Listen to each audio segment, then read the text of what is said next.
Dr. Waller's interest in the potential activity of cannabinoids has turned into a long-lasting contract with the National Institute of Drug Abuse that has sparked many discoveries about the chemistry, botany, and the pharmacology of the cannabis plant. We are very pleased to have one of the center's own research scientists speaking with us today. Dr. Mahmoud ElSohly has been with the School of Pharmacy since 1975 and has become a very important part of the research mission here. You will hear more about him from Dr. Larry Walker.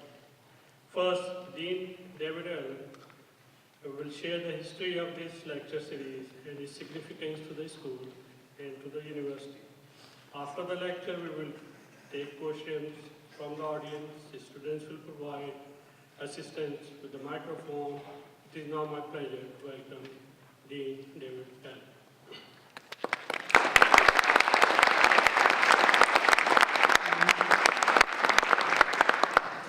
Thank you very much, Nicholas. Well, good morning, everyone. It's great to have you all here. I'm really pleased that we have a chance again to honor the career of Dr. Coy W. Waller.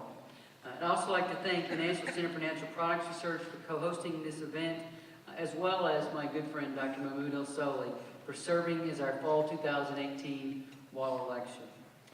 It's an amazing opportunity to have him here as a part of this celebration during the 50th anniversary of the NIDA project.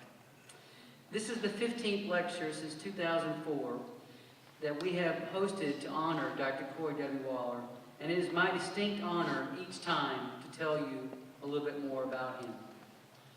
Dr. Waller was an amazing man with an outstanding legacy in natural products research. Born in 1914 in North Carolina, he received his bachelor's degree in pharmacy from the University of North Carolina, his master's in microanalytical chemistry from the University of Buffalo, and his doctorate in pharmaceutical chemistry from the University of Minnesota. In 1968, he began his 11-year tenure at the University of Mississippi as the Associate Director of the Research Institute for Pharmaceutical Sciences, and in 1970 became the Institute's first full-time director. He advanced the Research Institute in immeasurable ways. His focus on natural products as a source of new pharmaceuticals laid the foundation for our National Center for Natural Products Research, the first and largest of the Institute's now 4 centers. Before he retired in 1979, Dr. Waller conducted research on poison ivy and the use of cannabinoids to treat glaucoma, which you'll hear more about from Dr. ElSohly. He also helped to edit bibliographies on marijuana and cocaine.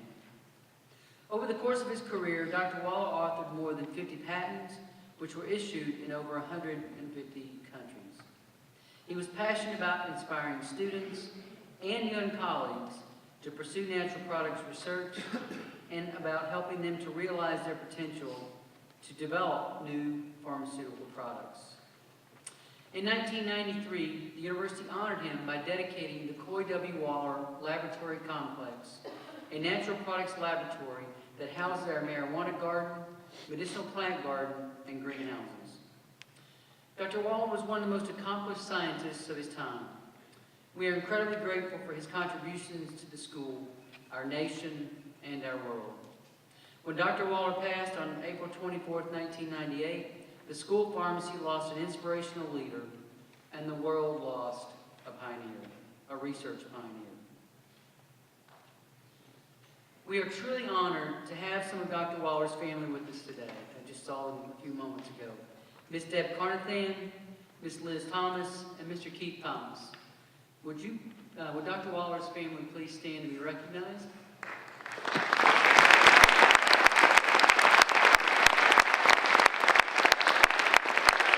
Thank you all again for being here, as you are most every year. Thank you. We're so grateful to you for your contributions and your father's contributions to our school and our university and our world. I would like to now welcome Dr. Larry Walker, Director Emeritus of the National Center for Natural Products Research, to the lectern. He will introduce Dr. Mahmoud ElSohly, our Fall 2018 Coy W. Waller Distinguished Lecturer. Larry?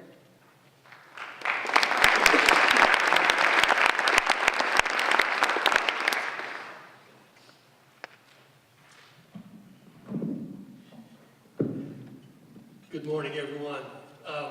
What a great day, kind of a historic day. Those of you who are students here, so glad to have you, and I hope you'll mark down in your journal or whatever it is that you participated in this, attended this lecture and this celebration of the 50th anniversary of the Marijuana Project. It's a nice coincidence and drawing together of a lot of history here at Ole Miss. It's really an honor for me to introduce the speaker who's special to me and special to so many of you. I came to Ole Miss as a young faculty member in 1981, and at that time Dr. Waller had officially retired, although he was still very active, but he had officially retired.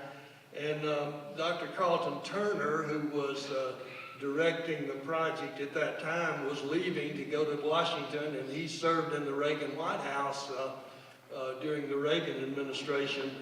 But by that time, Dr. ElSohly had been here a few years, and he had already taken over much of the responsibility for the Marijuana Project. And so out of these 50 years, Dr. ElSohly has been responsible for about 40 of them in directing this project. And for those of you, again, you students and maybe some who are outsiders from the university setting, from the university faculty setting, to have 50 years worth of funding on a project is almost unheard of. And so it's really a great success, and it started small and has really expanded into a great program under Dr. ElSohly's leadership.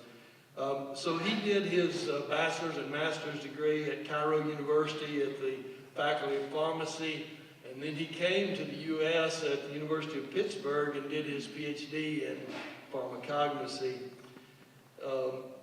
Shortly after that, joining the efforts at Ole Miss as a postdoc. In 1978, he was appointed as research faculty, assistant professor level, and he moved very rapidly, I won't give you all the details, but very rapidly to become a full professor in 1984. Dr. ElSohly also has a hallmark of his career is that he's been a successful businessman. He's been president and laboratory director of ElSohly Laboratories Incorporated here in Oxford since 1985, and that's also been a very successful operation. Dr. ElSohly has more than 300 publications, 30 issued patents, probably another 20 or so patents that are pending in process. He's certified with the American College of Forensic Examiners and the American Board of Forensic Medicine. He has a huge list of awards, and I won't go through all of those, but just mention a couple of these.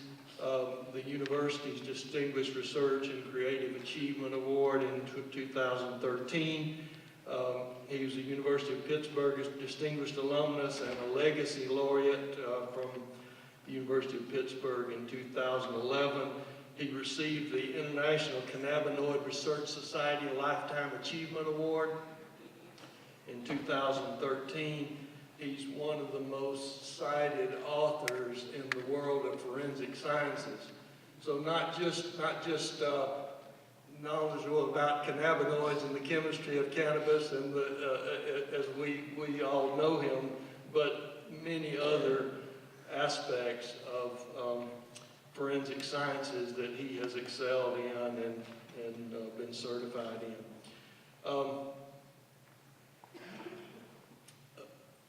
I think, though, I should say, above all those things, he's really a great man to work with, a good businessman. He's a community leader. He's active in leadership in his faith family. He's a good family man himself, and I don't know if Dr. Howla, is Dr. Howla with us in the audience?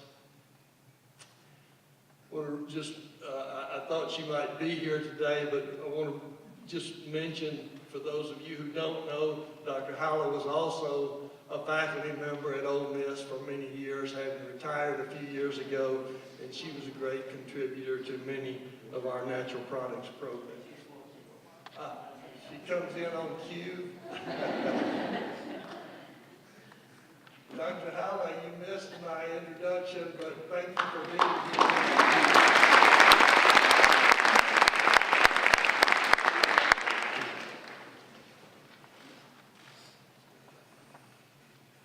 So as I was saying, he's one of those guys who has been friend, mentor, community citizen, leader in his faith community, a great influence on the training of young people in many different aspects of their lives. And it's been my pleasure to work closely with him for many, many years here, and to call him to come and speak to us this morning and deliver the 2018 Waller Lecture.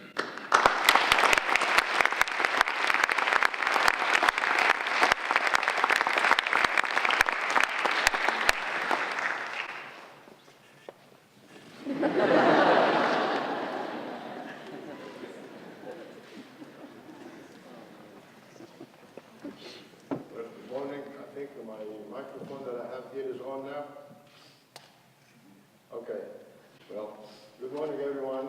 It's such a pleasure and an honor and a privilege to be with you today to deliver the Coy W Distinguished Lecture of the Year. Dr. Waller to me was more than just my director. He was my mentor. He was my friend. He was almost like my father. I loved the man to know him. He had a really strong influence on me and what I was able to do, and decided that I would continue to do after his passing. So thank you, the Waller's family, for being here, and thank you all for coming. And I want to thank the Dean and Dr. Khan for asking me to deliver this talk here today. And I thank you for your being here and put up with me for the next 45 minutes or so. So what I really like to do is take you through my career here at Ole Miss, from the beginning when I came in 1975 as a postdoctoral fellow to work with Dr. Turner, who was my predecessor. At that time, Dr. Waller was the director of the Research Institute. And then very quickly after that, I moved to the Marijuana Project in 1976. So I've been around quite some time. Now, Dr. Waller brought the Marijuana Project to Ole Miss back in 1968. 1964 was the year that the active component in cannabis, which is diphenhydramine THC, was discovered, and the structure was elucidated. And shortly thereafter, there was a tremendous interest in working with cannabis and the cannabinoids, which are the major components of the cannabis plant. So he brought this back. The initial funding was by NIMH, National Institute of Mental Health, and then later on with NIDA, National Institute on Drug Abuse. And we continued to have this. Dr. Turner took over as project director in 1971, and then I took over in 1981 when he went to the White House for serving with the Reagan administration. The project had really expanded quite a bit since that time. And Dr. Waller had, of course, he brought the project in. He had the passion for the cannabinoids, and he and I had a grant with the National Eye Institute to develop some cannabinoids for the treatment of glaucoma. So we did a lot of work on that, together. And then he also had, when I first came here, he was working on another project, which is poison ivy. He was preparing poison ivy extract for the FDA to be used in some trials. So I decided that I'm going to continue. I'm going to work with, follow his path and continue his efforts to see where we can go with this product. So these are the two things that I'm going to talk to you about, see where they were when I worked with Dr. Waller and where they are today. Now, this is in 1976, shortly after I came here, Dr. Waller and Dr. Turner at the time, they brought the United Nations Narcotics Division to address the chemistry and botany of the cannabis plant, which was very controversial at that time, and still actually till today, as far as the cannabis plant, whether this is a plant with is one genus, the genus cannabis, but it has many species or has only one species. So that debate has continued till today. But in 1976, the United Nations Narcotics Group, this is all people from different parts of the world that joined here at Ole Miss in 1976 to address that point, and the final conclusion was the cannabis plant is one genus, one species, but it's a highly valuable species, so you can have different varieties out of the cannabis. So, this is the group, again, meeting here at Ole Miss, and you see some of those people that came from Europe and Asia, and the US and Canada. And then this one, shortly after that, Dr. Turner and Dr. Waller really needed to do some work with cocaine, with the coca plant, and so we had this gentleman there from Peru that came, that helped us to bring a lot of coca leaves and coca paste that we later on converted that into pure cocaine that was given to the National Institute of Drug Abuse, Drug Supply Program, and people here at Ole Miss, Dr. Davis and Dr. Wilson, they did a lot of work with cocaine at that time. But anyway, this just to give you the idea, here's Dr. Waller and Miss Waller, and Dr. Waller with his unmistaken smile. You'd never see him frown. You did not want to be around Dr. Waller if he gets mad. So, but he's always had a smile, a very good smile on his face, always welcoming, always ready to engage in discussions with you. So, now the project started out, most of our cultivation, we did not have an indoor grow room until recently, but we were all outdoors. And the initial part of the project, when started back in 1968, we actually grew under the direction of Dr. Norman Doringos, who was the chair of the Department of Pharmacology at that time, in South Mississippi, way all the way down there, close to the coast. And at that time, in 1967, actually, the medicinal plant garden was started here at Ole Miss, very small place, just almost nothing. We just had a sign with a little piece of land. And then in 1976, they dedicated this to Professor Miller Quimby, who was a botany professor that was working here for many, many years, and he was actually in the picture there with the narcotics division people.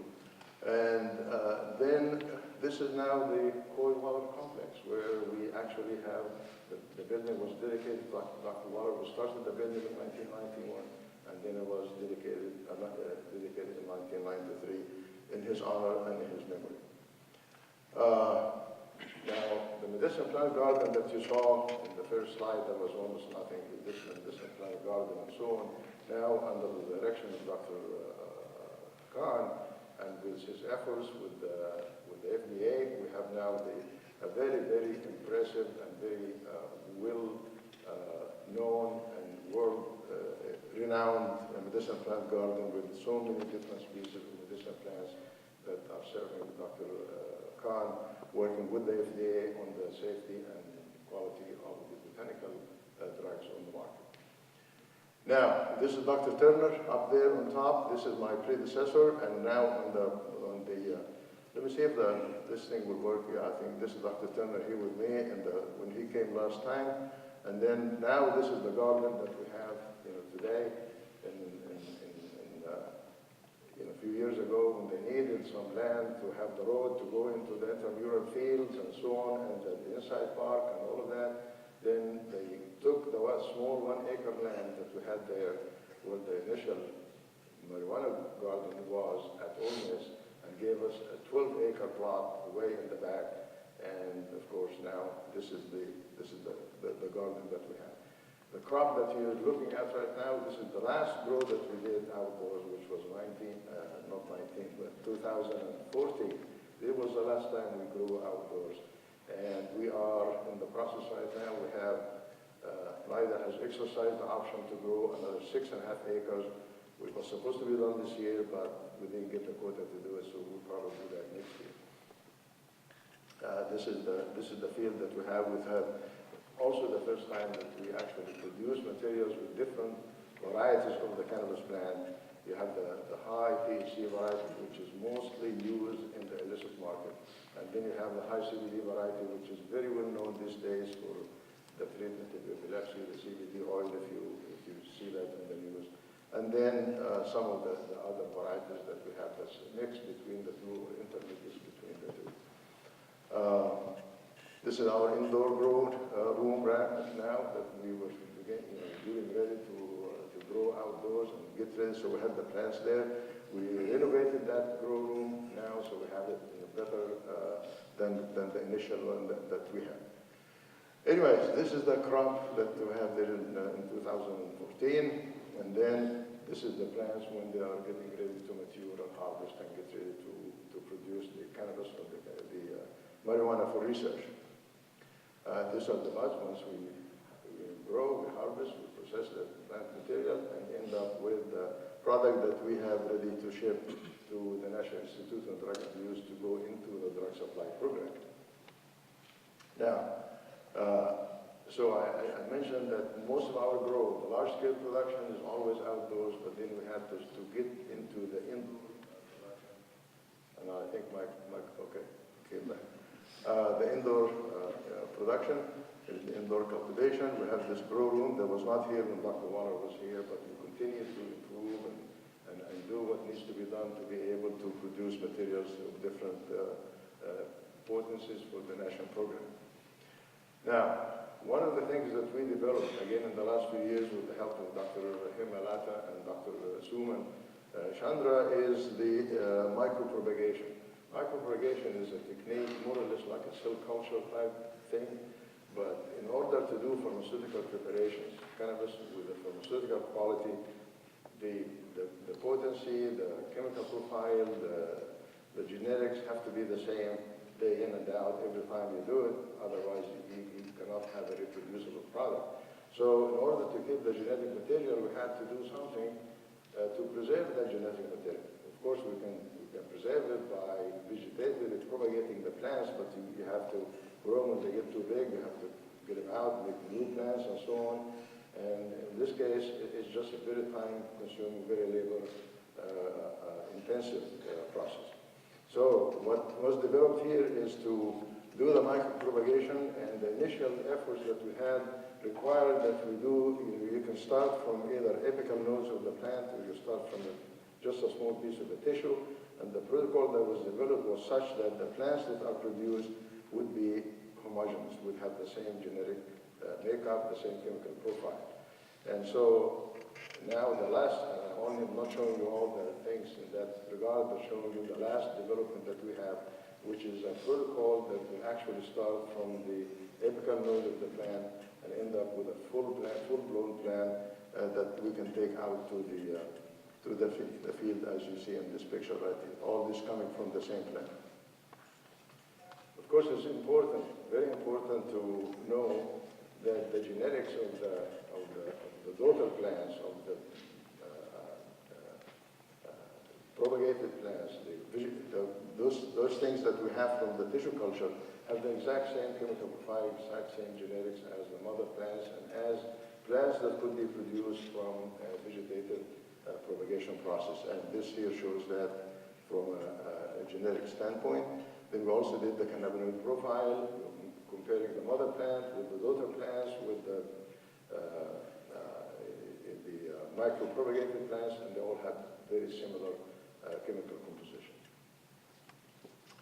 Now, we did a lot of work, of course, Dr. Waller, when he did the marijuana bibliography, is a very well-known, has been really used by so many people around the world, starting from the early 70s all the way to very close to the time when he retired. And then we had annual things. We have two versions of that. We have one that goes to 1984, and then one that goes to 1989. And then we have supplements, yearly supplements. I think it ended up in sometime around 1992 or so. But anyways, the chemistry of the plant has expanded quite a bit over time. You can see the number of constituents and the different classes of compounds that exist in the cannabis plant. And the most important class, of course, is the cannabinoids, which even within the cannabinoids, there are some different types of cannabinoids. Of course, the most important of them today that have been studied intensively is the delta-9 THC class and the CBD class. But all these cannabinoids contribute to the overall pharmacology, of the plant. And I'm happy to tell you that over the last 10 years or so, there's been 50 new cannabinoids that have been added, have been discovered in the cannabis plant. And I'm proud to tell you, with the group that I have in my lab, we discovered 43 out of the 50 in the last 10 years. So that's quite an accomplishment for us. Now, Dr. Waller was a pharmaceutical scientist, a man who was always looking for products for the betterness of mankind. And therefore, his dedication, his thought has always been there. You come to me, Mahmoud, we need to be thinking about this. We need to be thinking about that. How can we do this? How can we do that? And even after he retired, he was always, he had a place in my office there at the Waller building, at his building. And we always talk. He would come an hour, 2 hours. At his leisure, he would just stop by and we talk. And so it was very important for me to continue that type of thinking, that we really need to be developing pharmaceutical products. Now, people are talking today about marijuana, medical marijuana, and all of this, but which marijuana are we talking about? There's so many different types, so many different constituents, so many chemical compositions. And therefore, medical marijuana on the market today is just, it's prescribed by the bartenders and people that are in places like that, the dispensaries and so on. But here we are in a school of pharmacy. We are dedicated to developing pharmaceutical preparations the right way. So the thing that we wanted to do is to join the pharmaceutical market with some compounds, some cannabinoids of our own. There's only 4 products in the cannabis-derived products on the market today. The most recent of which is Epidiolex, which is a CBD cannabidiol for the treatment of childhood epilepsy.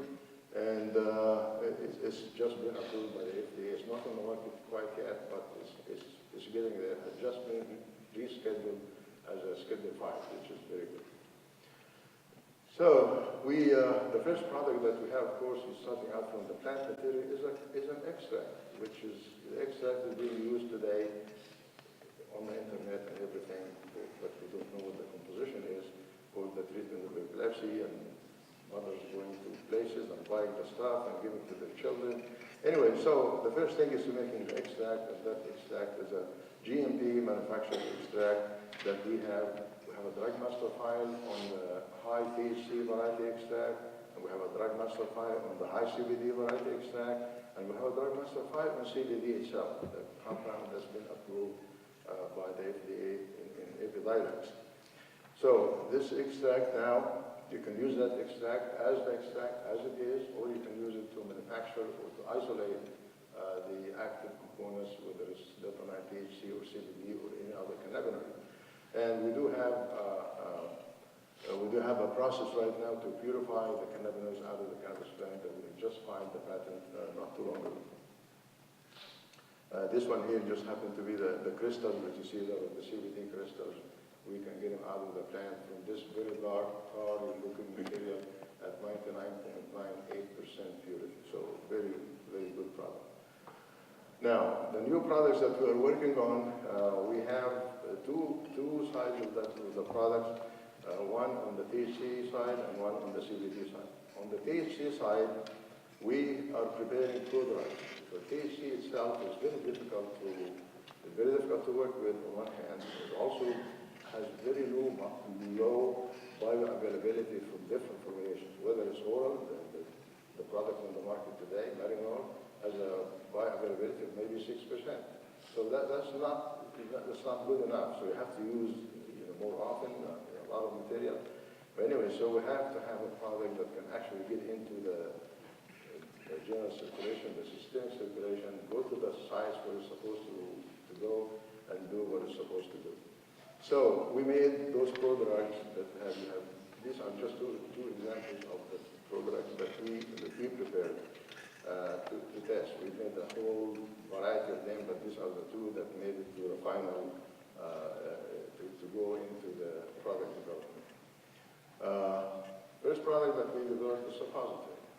Suppositories are not very well received in the U.S., but they are very important pharmaceutical preparations worldwide, everywhere except in the U.S.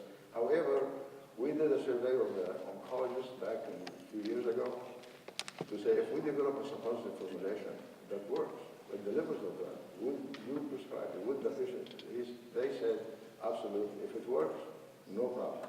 But anyway, so we developed those suppositories because they have very good characteristics, and I'll show you now.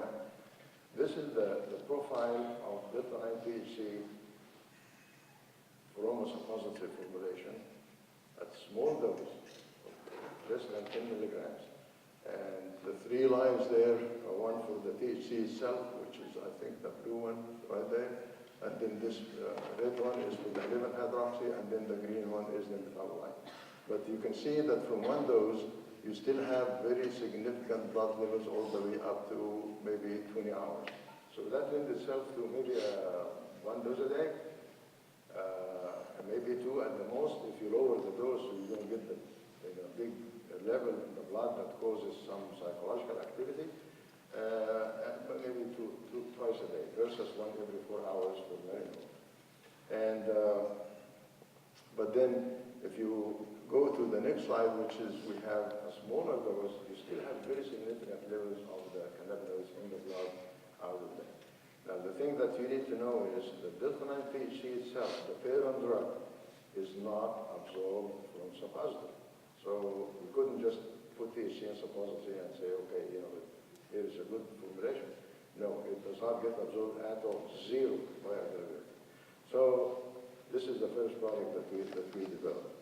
Then we developed in collaboration with Dr. Rivka and Dr. Majumdar and the Department of Pharmaceutics, the transmucosal delivery system, which is something that might be more acceptable in the U.S., still transmucosal, and but you make the preparation with a bioadhesive, you stick it about the gum line and it sits there, and the drug continues to go in.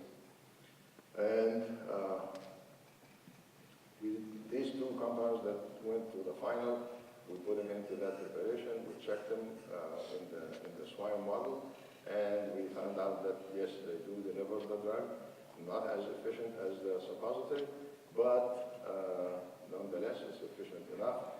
And also we found out that they are equivalent, and therefore we did some stability study, shelf life, and all of this on the two preparations, and found out that the THC Val-HS, it has a much better stability, much better shelf life, and delivers the amount of the drug the same as the other ones. So that's the one that we continue to develop. Now, the next thing is, I told you that I had a grant with Dr. Waller with the National Eye Institute to look at preparations for the lowering of the intraocular pressure for the treatment of glaucoma. And we did actually come up with some derivatives, back when in 1983, 84.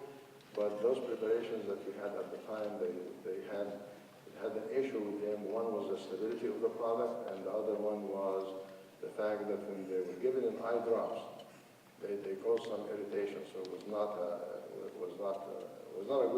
good product to push into the development process. With this product that we have now, and of course, delta-9-THC itself, again, is not absorbed, cannot get in from a topical preparation, because there are so many barriers for things getting into the eye from topical application. So the product that we have that we finally decided to go with, which is the THC Val-HS, was used in this preparations, and we tested that in the glaucoma model in the rabbits. And okay, maybe right here you can see that green line right here is the delta-9-THC Val-HS into that formulation. And delta-9 itself in the same formulation just has a very short activity, We improved some from what was used before because initially they put the THC in paraffin because it's a very lipophilic compound. They put it in paraffin oil, and of course, we didn't really get much activity. The initial discovery that THC would lower the intraocular pressure came from the observation by Professor Hepler that we noticed one of the subjects, or some of the subjects that were measuring the intraocular pressure and found out that in the one time that the pressure is low. What the heck are you doing? Your eye pressure is lower than I ever seen it before. Your eye smoking pot or something like that. So that was the initial observation that marijuana, systemically given, will actually lower the intraocular pressure. Of course, it has a lot of other side effects too, but nonetheless it does. And that's where this was originally coming from.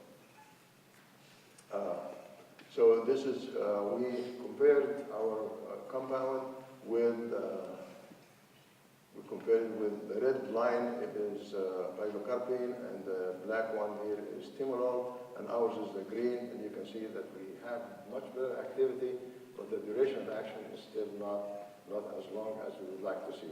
And I think Dr. Majumdar now is working with some new formulations, topical formulations, to extend that duration of action. And this product is actually licensed to a pharmaceutical company. Now, for the CBD we did the same thing. We actually started out thinking that we can also do some prodrugs of CBD. What we found out is, this is the unexpected finding that we found out, that those derivatives of CBD, same ones that we did for THC, and work perfectly. With the CBD, they are new chemical entities. They are not, you look at the chemical structure, they look like prodrugs, but actually, you give them to the animals and you look in the bloodstream, there's no CBD. You don't see CBD, you see the compound that you injected. And therefore, these are not prodrugs, these are actually derivatives of new chemical entities that have to be developed. And therefore, the only way that they can have use is if they're acting on their own. Because that's, the FDA will not take it as these are prodrugs. These are actually new drugs. And we did a lot of testing, and I'll share some with you now, to show that these compounds end up actually having activity on their own. Not only as much as CBD, but better than CBD. So we have winners here. These are the compounds that we made several of those, and the one that I want you to focus on is the CBD monoval mono-HS. In other words, you have two hydroxyl groups in the CBD structure. One of them is hooked with valine, amino acid valine, and then the amino group of the valine is hooked to a dicarboxylic acid, in this case succinic acid. So it's a CBD monoval mono-HS. This is the one that we are proceeding with.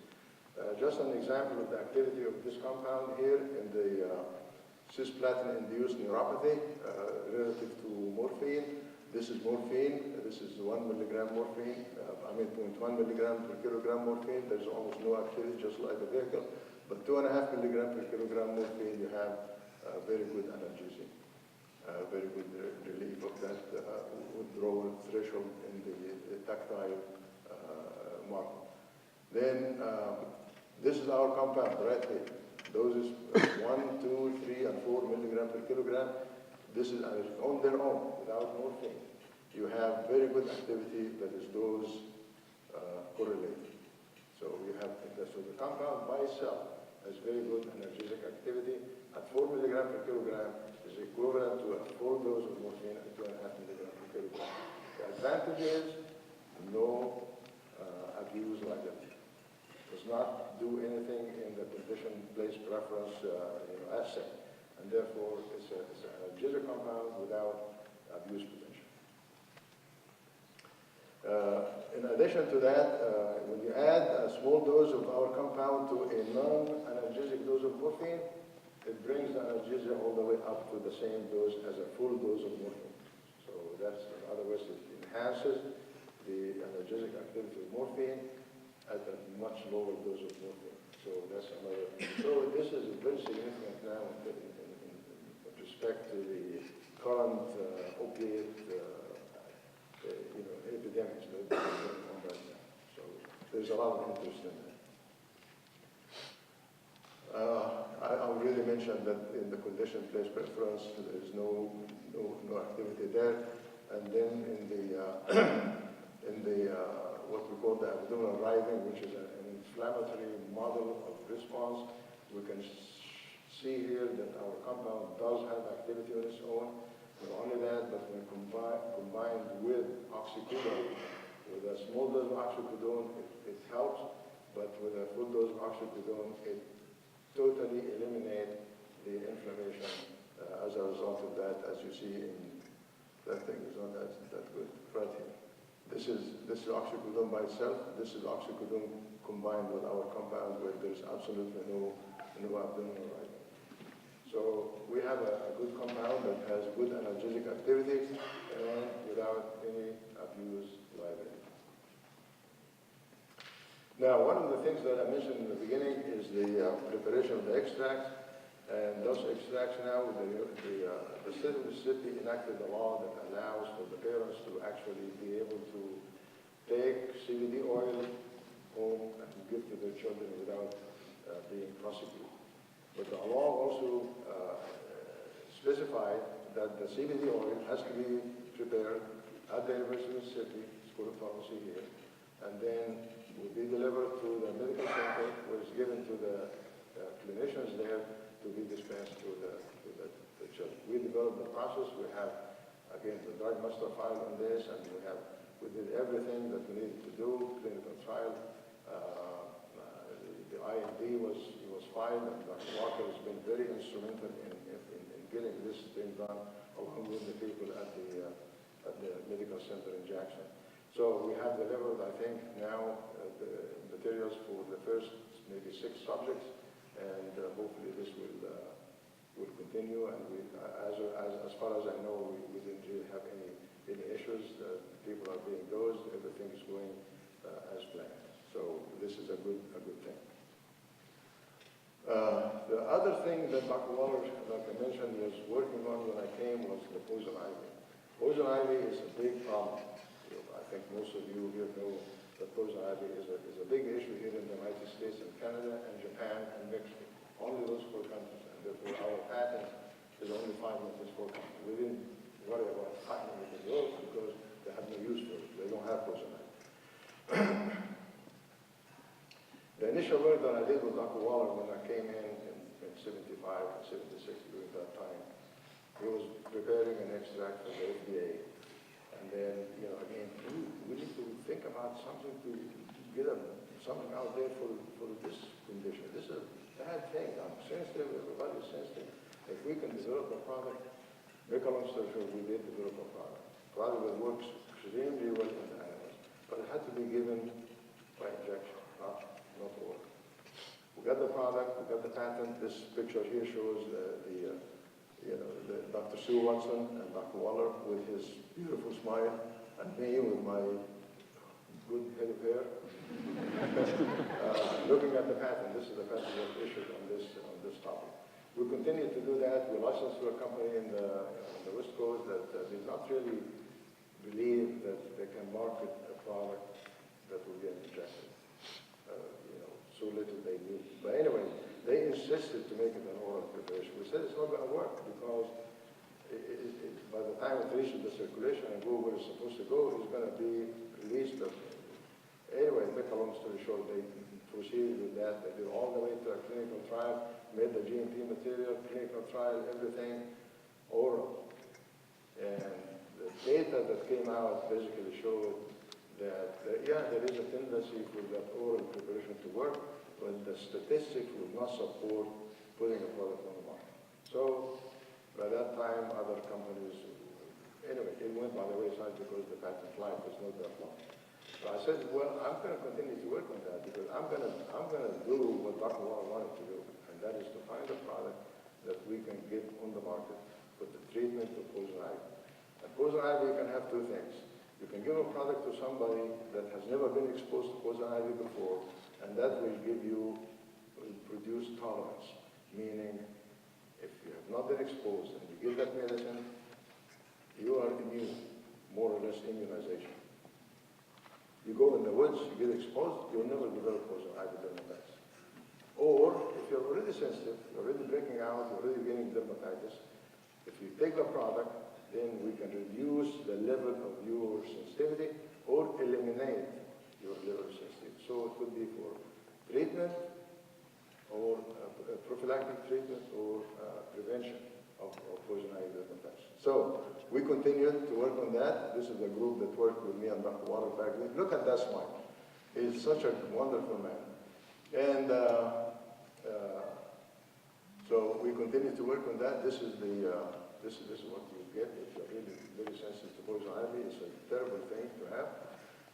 And this is just the colored things here. I'm not going to read them, but if you look at them while I'm talking, it just gives you some of the statistics of how devastating this problem is. It looks like, you know, what the heck, you just go out and you get a little bumps or some irritation or whatever, itching.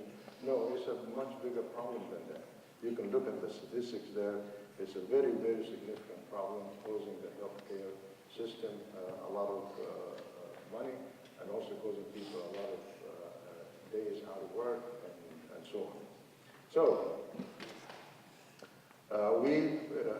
because the original patent actually would act as a, more or less as a, against you in future work. So what we had to do, we had to modify, you know, the chemistry so that the previous patent would not be an interference with the new patent. When we were successful in doing that, we made the products, and then we test them in the animal model. The animal model is a guinea pig. You sensitize the guinea pig in the beginning, and then you wait a while, and then you check the sensitivity by applying small doses of the urushiol, which is the active material in poison ivy. You would check them in those spots that you see there on the sprays. And then you wait a day or two, and then you look 24 hours, 48 hours, 72 hours, how they react. And then once you establish sensitivity in the animals, you take the animals that responded and you use those in the treatment. Then you go treat those animals, take some of them, make them as control, untreated, and then the others, the other half, will be treated with the drug. And then you come back later on, and then you check their sensitivity again, and see if they responded, how they responded to the drug. So, we prepared a lot of compounds, but then I'm just also going to show you here just two of the compounds that made it to the top because of stability or some other pharmaceutical development issues. We tested those two products in the final analysis. Look at this. 24 hours after, you know, they were sensitized and then given the drug at 3 different doses. The drugs that we have.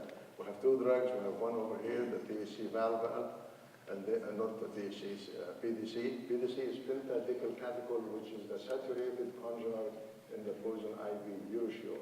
Poison ivy urushiol is a C15 side chain catechol, and with either no double bond or 1, 2, or 3 double bonds. So the poison ivy urushiol. This group right here, this is the control group that was not treated with our drug. And these groups here, the 3 here, 1 compound with 3 different doses, all the way from 0.1 to 1 milligram, and this one is the second product. You can see that with these animals that were treated, there is no much redness, no much erythema, no much edema, no response, almost no response versus the control that was not treated. Look how intense the thing is. And this is only 24 hours after treatment. And this is 48 hours. We still have the same picture. Here is the control, very intense reaction, but the animals themselves, at the 0.1, you might have some activity there, but not as much certainly as the control. And then with this other compound, PDC, APD, even at the 0.1, there was really not much of a reaction at all. So, and then the same thing at 72 hours. With the controls, you can see that the skin is almost peeling off from the urushiol, and then the treated animals are responding very well. So this is a biographic presentation of the same data that I showed you, more or less quantitative readings of the intensity of the spots, and you can see that with this, let's say, with this compound right here. Okay. see that relative to the vehicle control, these ones are almost have no response. Very, very little response, which certainly not a big problem. Well, so we conclude basically that both compounds actually work very well in prophylactic treatment of the poison ivy. You actually give it before you expose, and they are, you eliminate the sensitivity of the animal, basically eliminating the sensitivity of the animals. Now, the product is now in, we took it all the way to the clinic. We did a phase 1 clinical trial, and we are in the process of doing a phase 2 clinical trial. So the safety, we did all the biosafety, the toxicology, and all this stuff, the CMC, or whatever it is, it's licensed and it's clinical trials. Phase 1 clinical trial went well, no adverse events, no nothing. So now we're moving into phase 2 clinical trial. Now in phase 2 clinical trial, where you also continue to establish safety, but you also have to make sure that there is some efficacy, some degree of efficacy. In order to do efficacy, we have to have a way of measuring that efficacy. So we had to come up with a way to check that the people that we are giving the drug are actually benefiting from the drug. So we had to develop a skin test whereby we apply the ratios to the skin of the individuals, you get their reaction, we establish their reaction. Of course, we only enroll people that are known to have had poison ivy exposure before, and they are sensitive to poison ivy. We apply the material, we get a reading of how much the reaction, and then later on, after a while, once it gets relief, then we enroll, give them the drug, and then come back and check them out and compare their sensitivity before and after treatment. That's the only way we can do it without having to tell the people, well, now we give you the drug, now you go in the woods and see if you get poison. It would not be practical to do that. Anyways, so that's the system that we developed, and I told you all the methods and everything. Now this is the outcome. We really needed to, we did a clinical trial, actually 9 subjects that we did that, where we had to establish that the levels of the poison ivy shown on those skin tests is good enough to elicit a reaction, but not good enough to cause terrible problems to the subjects. You can see here in this slide here, this is the darker the color is, the higher the reaction. The 3 is a very intense reaction, 2 is an intense reaction, 1 is a reaction, and then plus minus is, yeah, there might be some reaction there, and then the white is meaning no reaction. You can see the vehicle has no reaction, but then you can see the percentage of people responding to the different doses is enough to establish this as a good test, and the doses that we are using are good enough to be used in the clinic. We have those subjects were kept for up to 21 days to monitor their reaction, and some of them up to 21 days they were still showing some response. So we basically, this is one of the subjects just showing the 4 doses of the urine showing spots there. And I'm sorry I didn't have a color picture of what those things look like, but suffice to say that you can see the spots on the left side. Anyway, so we conclude basically that this skin test that we developed is good enough to determine the level of sensitivity and to monitor the activity of the compound once injected into the subject. This has been licensed to a pharmaceutical company now. The product has been licensed. We are in phase 2 clinical trial, and we are hoping that everything will go well enough to put it in the market. But we also have the skin test, which is going to be another product. That's a side product from the development of the pharmaceutical product. We have a diagnostic product now, also in addition to the pharmaceutical product. Now, it has to be done by injection, and the company is absolutely following our direction. So I think we are on the right path, and I hope that before too long we're going to have a poison ivy treatment, on the market. Maybe in a year, maybe 2 years at the most. I think we have it there. We have, this product. Like I said, it's been licensed. We have the patents, we have publications, so we have a lot of support behind that, and it's with the FDA right now. I think that ends what I really wanted to say. Just to thank everybody that worked with me, that made it possible for me to accomplish those things on behalf of Dr. Waller and the Waller family, and to be able to put some things on the market. I have to tell you that this product, the poison ivy product, is already been licensed to Hampton Sciences company, and the cannabinoid products with the THC and the CBD have also been licensed to another company that's moving very aggressively to try to develop them and put something on the market before too long, which is Nemus Bioscience. For that, I thank you very much. I thank all of you for being here, and I am happy to answer questions if you have any. So.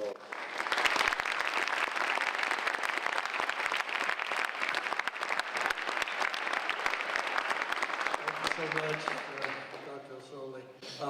Let's take just a couple of minutes for questions. We've got students with mics that can bring them to you. So any questions from the audience? We have one student. Go ahead. Can you explain why exactly cannabinoids are non-addictive? Can I explain what I'm saying? Why cannabinoids are non-addictive? Well, cannabinoids are addictive. Who told you they are not addictive? I thought when you were comparing them with the oxycodone and morphine, you said there was no potential for abuse. No. Well, the CBD derivative that we developed does not have addictive property. Remember, we have not every cannabinoid is psychologically active. Delta-9 THC is psychologically active, and that's what causes the addiction properties of cannabis. But CBD as a cannabinoid itself is not psychologically active, and therefore it's not addictive. Okay? So CBD itself is not addictive, and so the derivative that we make out of CBD also is not addictive. So it's the THC that makes it Yeah, the THC, which is the compound that makes you high, is the one that's responsible for the addiction mainly. Yeah. Thank you. You're welcome. Doctor? Thank you, Mahmoud. I saw a common theme throughout your product development, and that's to take, in many cases, highly lipophilic molecules and create prodrugs or analogs that incorporate amino acids like valine. Can you give us a sort of a snapshot of why you chose to put amino acids alongside of water-soluble groups onto these molecules? Well, the main reason really is that the idea behind putting the amino acids as the initial group that we put to make the ester is what we wanted to do is make the prodrug so that when it gets into the bloodstream and gets hydrolyzed, it does not release any unnatural component in the blood. So releasing valine or any of the amino acids or phenylalanine or tyrosine or whatever amino acid it might be, it's there anyway. So it doesn't really add anything foreign to the body. And that's the whole idea behind adding the amino acids to that. But then it is very important for you and for the chemists in the room to know that adding that hemisuccinate, making the terminal carboxylic group is very important for transmucose in the liver. Without that group, if you use just the amino acid derivative, without adding that hemisuccinate portion to it, it won't go.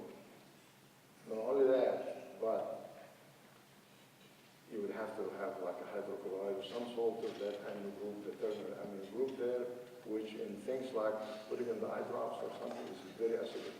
There's up to be very acidic, very irritant, and it does not go in. So we tried, the THC valve by itself, the THC valve, extending, maybe by like I said, diaper kind of thing, to see if we can get a dipeptide, if you will, and it also doesn't go in. If it goes in, it goes a little bit, but not to the extent of that. In the eye drops from the THC, Val, HS, we have very good levels in all the compartments except maybe the aqueous humor, Dr. G. So just one, but it goes all the way to the retina choroid, goes into the cellular bodies, goes into everywhere is there. And more important is it does actually lower the intraocular pressure, unlike THC itself or some other derivatives. We had the compound that I did work with Dr. Waller on was just delta-9 THC chemosexine, which actually goes in, it lowers the intraocular pressure, but then you give it to put in the eye of the rabbits, and they go like this, like the squeezing the eye, like you can really see the irritation. And always the lowering in the intraocular pressure with this compound was preceded by an elevation in the intraocular pressure, which may be the irritation a little bit, and then maybe the lowering that we saw with this compound was just a feedback mechanism or something. If the pressure goes up, so the body does something to bring it back down. But with this one here, no issues, no problems with it. My pleasure. Okay, thank you so much, Dr. ElSohly.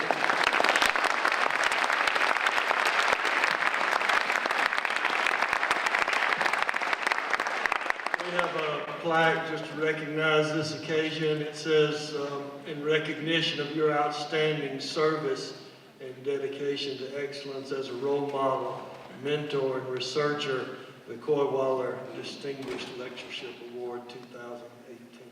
How about that?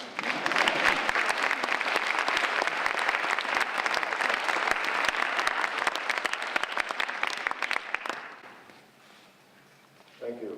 Thank you very much. I appreciate it. And thank you, Dr. Khan, for your inviting me to be here. It's been a real pleasure for me, and look forward to meeting the Waller family and meet all of you in the hallway. Thank you all for being here, for your kind attention, and we're dismissed, the conclusion of the ceremony. Thank you.